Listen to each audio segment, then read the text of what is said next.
Halo bro, selamat datang kembali di Brothers Film. Pada episode kali ini, kita akan membahas sebuah film dengan genre drama dan musik yang berjudul Back. Back adalah sebuah film live action yang disutradarai oleh Yukihiko Tsutsumi dan dibintangi oleh Takeru Sato, Hiromi Tsushima, Kenta Kiritani, Aoi Nakamura, Osamu Mukai, dan Shiori Kutsuna. Film yang dirilis 4 September 2010 ini memiliki durasi waktu 2 jam 25 menit. Back sendiri adalah film yang diadaptasi dari manga dan sudah muncul animenya juga dengan judul yang sama, karya Harold Takuishi, menceritakan tentang seorang siswa SMA yang bernama Koyuki yang diperankan oleh Takeru Sato, yang mana sering dibully oleh teman-temannya dan hidupnya benar-benar membosankan. Hingga dia bertemu dengan pemuda bernama Ryusuke yang diperankan oleh Hiro Matsushima. Dari sinilah kehidupan Koyuki berubah menjadi lebih menyenangkan dengan dipenuhi oleh hasrat dalam hal bermusik. Oke, tanpa berlama-lama lagi, langsung aja kita masuk ke dalam isi ceritanya bro. Perlihatkan seorang siswa yang sedang melihat keluar jendela kelasnya dengan tatapan yang malas. Siswa ini bernama Yukio Tanaka, atau sering dipanggil Koyuki. Dia merasa hidupnya sangatlah membosankan. Koyuki adalah siswa yang cupu, dan dia juga sering menjadi korban bully geng Hyoda di sekolah. Dia sering dijadikan babu dan sama sekali tidak berani membalasnya. Hingga saat pulang sekolah, dia bertemu dengan seekor anjing yang dijahili oleh 3 orang bule. Tanpa berpikir panjang, Koyuki langsung menolong anjing tersebut. Dia pun dipukul oleh seorang bule yang merasa kesal dengan kelakuannya. Saat itu, muncullah Ryusuke yang menolong Koyuki dengan menutupkan sebuah visual mainan pada 3 orang bule tersebut. Dan akhirnya Ryusuke pun menjadi bulan-bulanan. Setelah diajar, Koyuki dan Ryusuke pun berkenalan. Ryusuke saat itu berlari terburu-buru sambil membawa gitar untuk ngeband dengan teman-temannya di kafe terdekat. Bersama dengan Eiji, teman bandnya, mereka melakukan jam session di depan penggemarnya. Namun, saat lagi fokusnya jam session, Ryusuke secara tidak sengaja menginjak terminal kabel listrik sehingga mematikan seluruh alat musik yang ada. Alhasil gagallah mereka melakukan jam session. Disinilah akhirnya terjadi permasalahan. Baik Ryusuke maupun Eiji akan berjalan masing-masing dan membentuk band impian mereka. Ryusuke, Koyuki, dan Back akhirnya pulang ke rumah. Di sini Ryusuke menempati rumah pemancingan ikan milik bibinya. Ryusuke memiliki seorang teman bernama Eddie, gitaris dari band bernama Dying Breed. Eddie memberikan gitar yang bernama Lucille kepada Ryusuke supaya dia terus bermain musik di Jepang. Dikarenakan Koyuki telah menyelamatkan Back, maka Ryusuke memberikan sebuah gitar kepada Koyuki. Ryusuke juga akan mengajari Koyuki untuk bermain gitar kapanpun Koyuki mau. Demi mewujudkan impiannya, Ryusuke mulai untuk mengumpulkan anggota bandnya. Yang pertama adalah Chiba. Di sini Chiba akan menjadi vokalis pertama band Ryusuke. Nampaknya Ryusuke mempunyai suatu hutang atau masalah dengan Chiba. Tapi setelah diiming-imingi dengan cewek, Chiba begitu senang dan melupakan masalahnya dengan Ryusuke. Kemudian Ryusuke mencoba merekrut Taira, seorang basis handal yang diakui kemampuannya. Eiji pun mencoba mendekati Taira supaya menjadi basisnya. Taira hanya meminta supaya ada vokalis yang oke, maka dia akan bergabung. Disinilah untuk mengetes kemampuan Chiba, maka mereka bertiga melakukan jam session. Hasilnya Taira pun bergabung dengan bandnya Ryusuke. Di atap sekolah, Koyuki mencoba bermain gitar bersama Saku, teman baru yang sama-sama menyukai band Dying Breed. Geng Hyoda yang tidak senang dengan kebahagiaan Koyuki tiba-tiba datang dan memaksa meminjam gitar milik Koyuki. Sedikit perdebatan dan akhirnya mereka pun langsung menghancurkan gitar pemberian Ryusuke tersebut. Jelas saja hal itu membuat Koyuki begitu terpukul dan sedih. Di sisi lain, setelah perdebatan ringan, Chiba mendapat ide nama bandnya adalah Back setelah melihat anjing Ryusuke.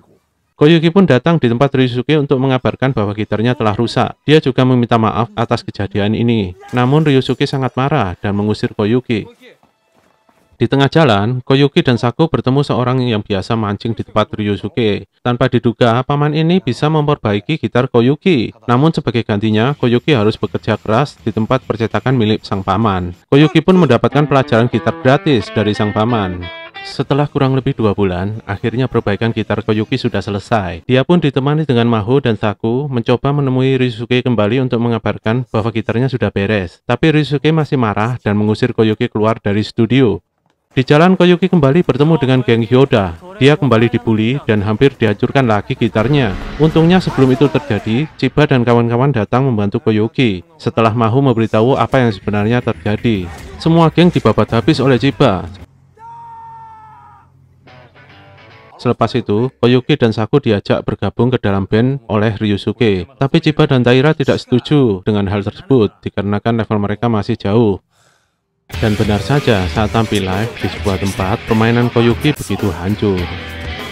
Esoknya di tempat pemancingan, semua personil band berkumpul. Di sini Ryusuke membuat lagu baru berjudul Looking Back dan masih belum disempurnakan. Melihat lirik yang diberikan Ryusuke, Koyuki meminta izin untuk menyanyikan lagu tersebut.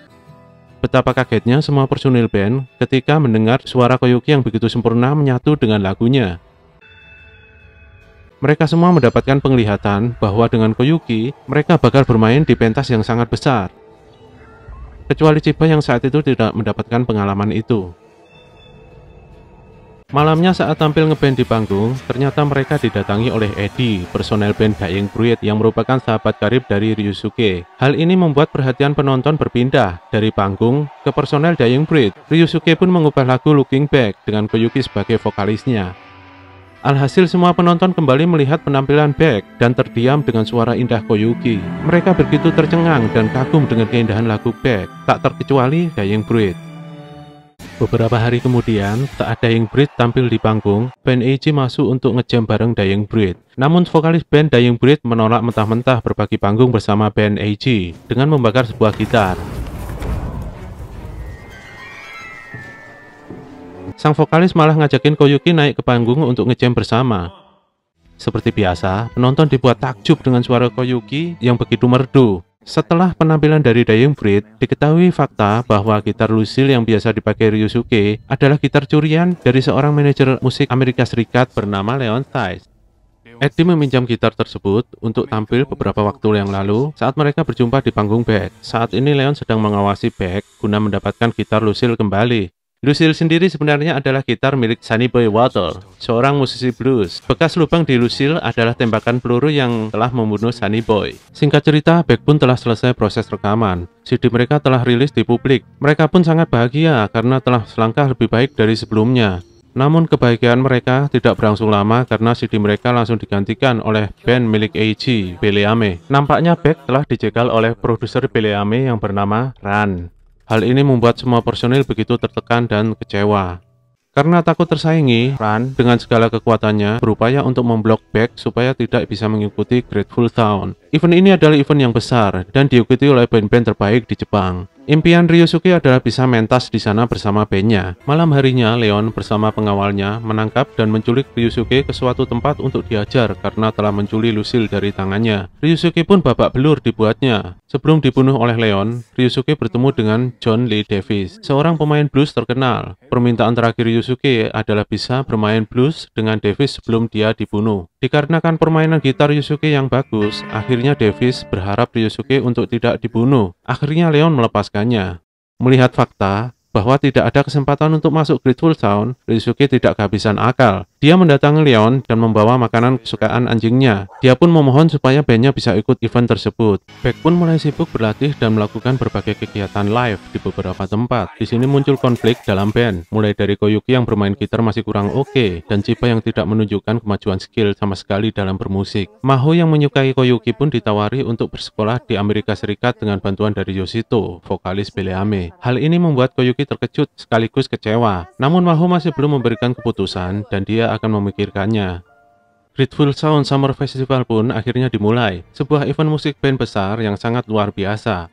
Nampak terdapat 3 panggung di event ini. Panggung utama yang sangat besar ditempati oleh Beleame. Panggung kedua ditempati oleh Malcolm, yaitu band di bawah manajemen Leon Theis. Dan yang terakhir adalah panggung ketiga, yang mana panggung tersebut akan ditempati oleh Back. Konflik pun muncul setelah mereka memasuki kawasan Grateful Sound. Semua personel ingin tahu apa sebenarnya perjanjian yang dibuat oleh Ryusuke dengan Leon. Ternyata syarat Back untuk masuk ke dalam event ini adalah jika mereka tidak bisa mendapatkan penonton terbanyak dari panggung 1 dan 2, maka Back harus bubar. Ryusuke merasa yakin bisa berhasil menggait penonton terbanyak setelah melihat visual lirik musik ciptaan Koyuki dengan judul Moonbeams maupun miliknya Looking Back. Di situ mereka mulai berencana membubarkan diri karena merasa tidak yakin berhasil. Di sini Yoshito membuat kesepakatan dengan Koyuki bahwa bila Maho melihat panggungnya, maka ia harus menyingkir dari hidup Maho selamanya. Hal ini juga berlaku sebaliknya. Di saat Baek akan tampil, nampak Chiba dan Ryosuke masih belum datang berkumpul untuk perform. Demi penonton yang menunggu Baek untuk tampil walau dalam guyuran air hujan yang sangat deras, akhirnya Koyuki memutuskan untuk keluar menuju panggung sendirian.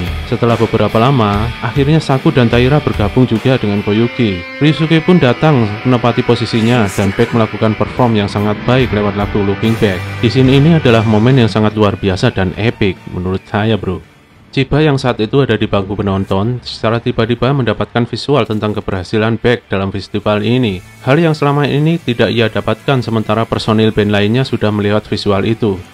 Setelah lagu selesai, dia pun langsung menuju panggung dan lengkaplah formasi band Baek. Mereka pun perform dengan lagu Evolution yang divokali oleh Chiba. Respon penonton begitu antusias dan luar biasa. Di perform terakhirnya, Baek membawakan lagu Moonbeams. Penonton begitu terbius akan suara indah Koyuki. Siapa sangka pemuda yang culun dulunya dan membosankan ini mempunyai bakat musik yang luar biasa. Di akhir perform, diperlihatkan bahwa Baek bisa mendapatkan penonton terbanyak mengalahkan kedua panggung lainnya. Dan berakhirlah alur cerita film Baek ini, bro. Gimana menurut kalian? Film ini lumayan kah? Tulis di kolom komentar ya. Film ini mendapatkan rating sebesar 7 di IMDb. Kalau menurut saya, poin yang akan saya berikan adalah 7,5 karena memang jarang sekali film yang bercerita tentang band. Semoga kalian semuanya bisa terhibur dengan konten ini. Kritik dan saran kalian selalu kami tunggu. Bantu kami untuk mengembangkan channel ini dengan komen, like, dan subscribe. Terima kasih kepada kalian yang sudah menonton konten kami dari awal sampai akhir. Apabila ada penyampaian yang kurang oke, kami mohon maaf. Dan sampai jumpa di konten-konten kami selanjutnya.